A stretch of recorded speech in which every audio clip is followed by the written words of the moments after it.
wanted to use the roundtable time to discuss the changing role of security. And I'm leaving that topic intentionally wide open. You can take it however you'd like, organizationally, from a role specific perspective, from a risk perspective, however you'd like. I know everybody comes from a very diverse background in terms of their experiences and roles related to security. So I think you can bring a unique viewpoint, each of you.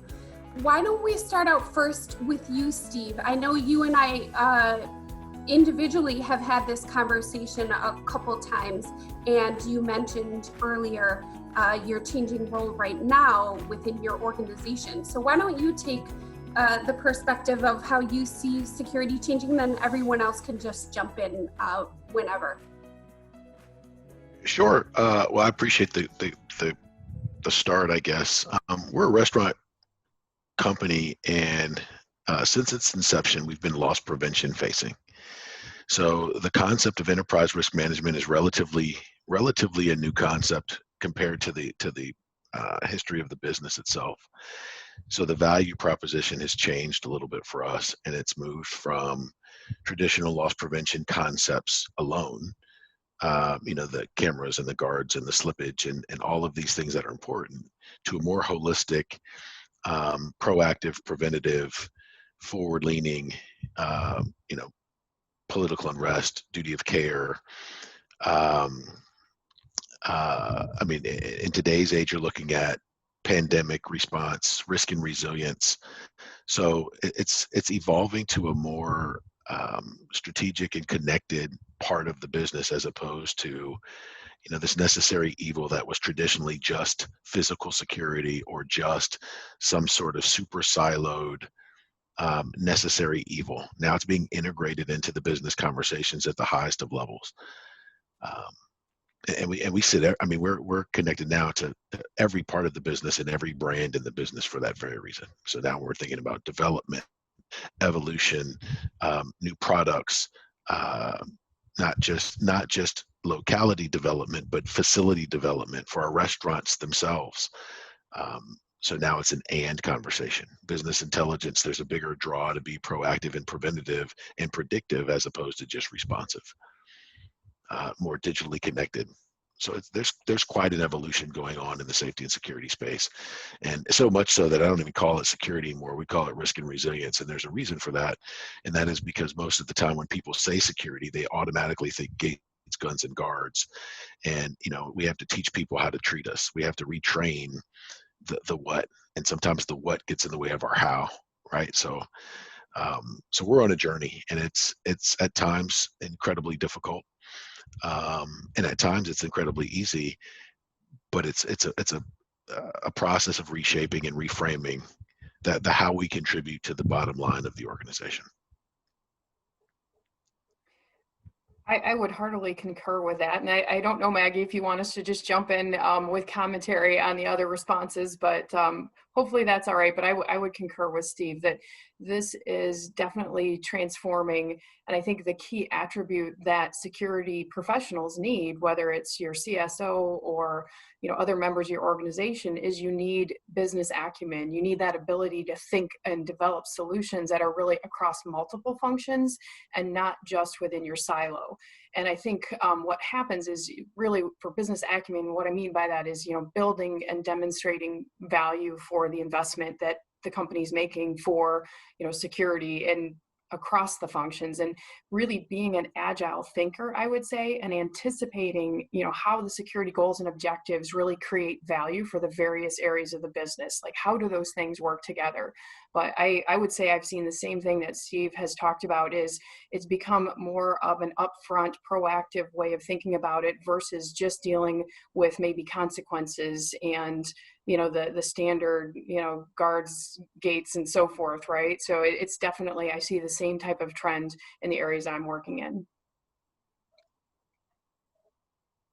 Yeah, this is Carl. I agree with Christine and Steve. And frankly, I think that's a great idea to move away, just because people have that preconceived notion of security when they hear security. I mean, I remember the days in the basement, right? And that's pretty much what we were, was gates, guns, and guards. And then, we were like, please, please listen to us. And they're like, get back to the basement. So, yeah. And I mean, seriously, we were in the basement, right? So, I mean, and then it's like, please, just the first floor will work. And then, but, and I think that, I mean, for 20 some years, I've been talking about enterprise risk and bringing that up, security, just another risk, just like financial risk, operational risk, and all that. And security should have a seat at the table. So I think there was that fashion back 20 years ago, but it's kind of a bit like Groundhog Day or Back to the Future, because that's coming back. Now you start to hear, enterprise risk is a new concept. I'm like, new concept. Well, okay, I'll go with it, but it's really not. And I think more and more, you have that intersection of, what I'll call enterprise risk or in resilience. I love the term resiliency too, because that's what we're really trying to do here. It's a combination of business continuity of operations, security. I want to make sure that all the assets, including the people and the technologies and whatever else that you may make or bake or create, are protected. And that really is all about resiliency, and especially with COVID. I mean, there's a lot of restaurants that are out of business, right? And movie theaters, et cetera, et cetera. And those that are resilient and can adapt to this. And I know Yum's done a great job, right? I mean, I see a lot of big signs right in front of KFC, Taco Bell saying, "Hey, dining room closed, but hey, we're open and you can take out." And so I think they got a bit ahead of the curve, where a lot of restaurants closed and opened back up. I honestly don't remember if you folks at Yum closed or not. I don't remember if you did. It was a very small amount of time, and so that shows to me you're resilient and you think on your feet and you're agile. So hats off to you on that. But anyway, I think that to sum it up, the physical and cyber, to have an enterprise view are coming together. I think the risk security now is looked at as a risk, and I think more and more with the chief risk officer concept, those folks are getting a seat at the table, and they have board level exposure. So the board's fiduciary responsibility, they understand that security or resiliency, if you would, is important. And I also think that Christine said it exactly. I tell people all the time, I'm a business person first, I'm a security practitioner second. So my job is to better accomplish business objectives through effective security solutions. And I've lived through the days of security, you're a disabler. You're going to keep telling me how I can't do my business, how my people are going to take an hour to get in the front door, or an hour to get out the front, out the back door. And I always tell folks that security should really be a business enabler, not a business disabler. Yeah, I would like to follow up really quickly, Kirsten. I don't mean to cut you off, but he just made a good point that I'd like to capture real quick. The concept of enterprise risk a long time, and I think one of the evolutions we're seeing is in traditional business, most of those risk partners are finance based. And if you're looking at the money, that's not a holistic look at all the things that may affect your business necessarily. That's what we're finding out on our journey too. So that's a great point. I think that the role of security also, I mean, I agree with everything that everyone has said so far, but the other piece that I think is really evolving is that the role that security analysts have evolved from, it's historically been a very tactical responsibility to, now it's really evolving into being a significant contributor into the organization. And so it's becoming more evident that there's a career path into this industry, moving from an analyst to, into a leadership position, whether it's in management or as an individual contributor. So I think that has been a massive evolution that probably some of our, Hollywood, media has lent, whether it's CSI or NCIS or something, right, where things have gotten more interesting to the public about, what security really is, and it's not just guns and guards and gates, right? And so I think it's become a more attractive field for people to get into. I would add, oh, I'm sorry, go ahead, Jim. No, please. Everything everyone said, I would totally agree with. I think the modern security profession is integrated into every fabric of an organization. And I think, again, I've done this for a long time. If you look at this over a period of decades, I know when I started out when you mentioned security, the immediate thought someone had was inarticulate Neanderthal in a uniform who smells of vape excrement with a gun. It's changed, and I think one of the foundations of the standards for modern security is that we emphasize the science of prevention. We emphasize the science of prevention, de-escalation. We protect an organization, not just the people, but the assets. We extend that science of prevention. I mean, this is the United States of America. 463 million guns out there right now. Something like 70 million were sold during the month prior to the election. To say that we're an armed camp is an understatement. So there are some pretty significant forces out there that will challenge us to do our very, very best. But I think that science of prevention, that science of de-escalation, of integrating security into the fabric of every organization, not just hospital, but everything, and introducing that concept of safety to help ensure a safe therapeutic work environment, going by OSHA, is one of the incumbent challenges for us. And I think everything said here is true, but I think that role is it's going to grow in importance now. And again, the days of gates and guards and guns are long gone. So I think as a K through 12 side about, 30, how we started, like the janitor's closet, the old janitor's closet. We had an automation computer in that janitor's closet, but then over the years we evolved into, technology, emergency preparedness, and then we evolved into mental health. I think about how much of the things that we've had to learn and we've had to implement, in threat assessments, the technology side. And when we think about that, especially when we're dealing with people and where people gather, it all centers around people feeling safe in their environment. And that's kind of what we do. We have to be ready for the all hazards, so to say. And I think about that every, when my career, I mean, how many things that we had to mitigate, and you had to always be willing to evolve and to be humble all the time when you did it, because, you had to learn from others. And one of the things I always enjoyed was the editorials or the magazine about security magazine was learning about from others in, whether it be K through 12 or collegiate or, sectors like where you, Christine, and all of you reside. We all can share information that will be very valuable for the stakeholders through all the, what is it? How many sectors is there now? 20 sectors in security right now? Yeah. So I think that, that is the key, is learning from all of us and being open to learning.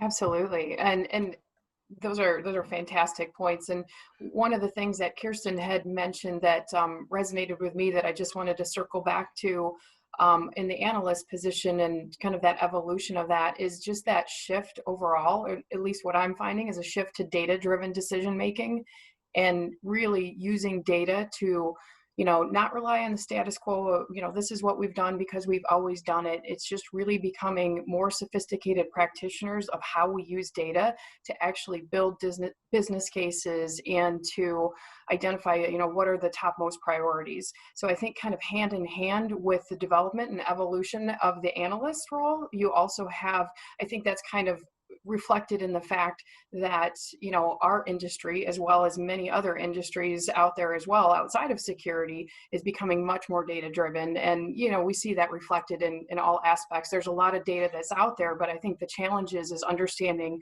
what's important and how do you actually convert data into business intelligence, and what does it actually mean? What does it tell you? What is, how good, what's the fidelity of the data that you're working with? So I think, just circling back to the point that Kirsten was making, I think that kind of connects to that. And it's one of the things that I absolutely see as a change in the security profession over the years that I've been in the industry. Data driven and risk informed. And I think the evolution of what type of data we're reporting, not just rote reporting of incidents or lack thereof, but it gets more evolved than that, because everybody's in a different state in their evolutionary process, and businesses come along on that journey faster or slower depending on personalization. Typically right now we have a window. I mean, we have crisis on top of crisis, right? And when I listen to our ERM folks say, oh, this is a black swan, we're in the food business. So a pandemic is not a black swan because we deal with E. coli outbreaks every single year. This is just a bigger one. That's not the issue. The issue is when you combine that with civil unrest and polarized politics and, right, then it becomes something that you couldn't foresee and you can't really mitigate.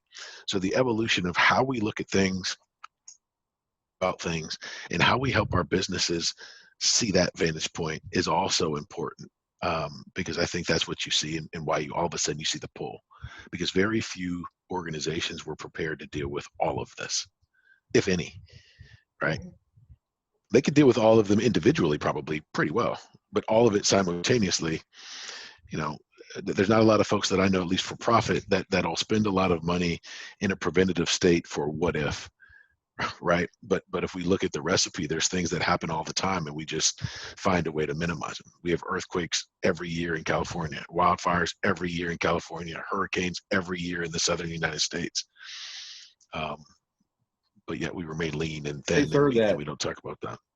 Would you say though that we kind of, the reasons that you were able to bring your businesses back on, to something, functional, is because you were already mitigating a lot of, like you just said, E. coli and other things. And I think that, we look at K-12, the same thing for us is why we were able to sort of come back. Now we're all going back off now, but it's because we were prepared for all hazards. And I think that we can apply these practices in an all hazard sense. Yeah. Well, the fact that first of all, you have a diverse screen that I'm looking at, right? And you see the evolution of just the space and the desire to want to improve and want to inform and actually want to get into a preventative state. I mean, you're exactly right. And it's not just that we're changing the culture of places, because if you affect how they think, you'll affect how they behave, right? And what you see in the security space is we're finally leading the way in how we help people think about safety and security, risk and resilience, and business continuity differently. Great point. And that's yeah, I think to build on what Steve said, it's interesting because, and Guy said it too, all hazards, right? So, a lot of us have been preaching all hazards from a business continuity standpoint for a long time, because there was like the cyber crisis management, and there's the physical crisis management, and there was home crisis management, the violence in the workplace hazard management. Everyone had their own little plans, and everyone was trying to work on them, and they were all different. And then people were like, do I close the door and hide under the desk? Do I run outside in the parking lot? Do I climb the flagpole? What do you want me to do here? And then it's like, wait, we want you to do one thing, or, because everybody's trying to comprehend. Even in policing, right? We went from, if there's an active shooter, you basically wait for backup and go in. Well, then it became, hey, if you're first on the scene and there's no one coming, then you go in and engage, and just, you got to do what you got to do. And that's just was a totally, different mindset as far as, responding to that. I think one thing that kind of pings on is, we talked a little bit earlier about the importance of having an internal integrated network, right? This is not just a siloed security organization anymore. You have a seat at the table, whether you're talking with your supply chain partners or your manufacturing partners or whatever other business partners you have internally, but then also using those external business partners, your service providers of whatever security systems that you're procuring, bringing them to the table as well, so that you can integrate and network all of that design structure together and really have that all hazards approach, so that you can pick and choose which continuity plan to execute, whether it's happening, whatever incident's happening now, or whether you're preparing for one to happen if it's more predictive, like weather. If you can anticipate certain things, you can prepare the what to do, as most of the actions are very similar, right? From a restaurant standpoint, listen, it doesn't matter if it's a looter or if it's a hurricane, you're either open or closed, you're having people show up or you're not, you're affecting your staffing. The actual actions are even the same. It's just the details of what you say and how you say it and who you say it to that vary. So I think the other thing is we're coming along in the sense that, we're affecting behavior through action, and all of that has been a constant evolution through the course of history. Could I mention something for a sec? So Yes. I've been focusing more on the threat side. So in terms of the threats, you know this better than me, but I look at the state actors, the role of state sponsors of terrorism, or even the roles of North Korea, Russia, China attacking, whether it's government targets or private companies stealing intelligence, that sort of thing. Then the role of organized criminal syndicates, terror groups, extremist groups, and even quote unquote movements, and the disinformation, misinformation they can disseminate, and how that can even impact, you know, a company, saying, you know, one company is supporting this ideology, or is acting improperly vis-a-vis, you know, animals, or, you know, animal rights, that sort of thing. So that's something perhaps to look into. And also the role of, you know, small cabals, and the role of the individual. If you look, you know, terrorism globally, you see the highest number of deaths in many cases is done by lone wolves. So whether it's in Norway, or we saw in New Zealand, or we saw even in Vegas, although they aren't sure, the FBI isn't sure what his motive was, or we saw in Orlando that the potency of a lone wolf is quite significant. And another aspect I want to mention is, again, it's me from perhaps being in an ivory tower, and I don't want to sound condescending, but it seems that in some segments of the customer base and employee base, there's increasing intolerance, and lack of empathy, and lack of sophistication, and strangeness that appears to exist, whether it's people embracing, you know, extremist ideologies, whether it's sovereign citizen, or some extremist political ideologies, or hate-based ideologies, or sort of fringe ideologies, you know, incel, all that sort of thing, and how that could, both at the customer base and employee base, and whether that can impact on your company. And on the sort of response side is perhaps on the threat side, increased susceptibility of customers and employees to be influenced by misinformation, disinformation, to be embracing extremist tenets of all types, and the risks that append to that, both as employer and customer base. You know, even with a mask issue, and, you know, some firms like Amazon have the luxury of saying, okay, well, most of our stuff, we don't interact with our customers except through online, and, you know, they buy it, it goes to their home, but in a place, you know, like fast food or otherwise, you know, rather meat. So whether takeout is one risk, but even, you know, in a takeout line or drive-through, we've seen some incidents that have spiraled. So what was I going to, so one other aspect then is the capacity for businesses to be able to predict and what type of employee is a higher risk, whether it's workplace violence or otherwise, what type of employee is going to be embracing these extremist tenets, is going to act upon those. And then same thing with the customers, what sort of peculiarity you have vis-a-vis customers. I don't know, a woman in Target, I think, was attacking a mask display or something, if I recall, or trying to force customers to wear masks. And even on the shoplifting realm, you know, what your policy is vis-a-vis hands-on, hands-off, and whether you follow, and all that sort of thing. So just want to raise the issue on the risk side.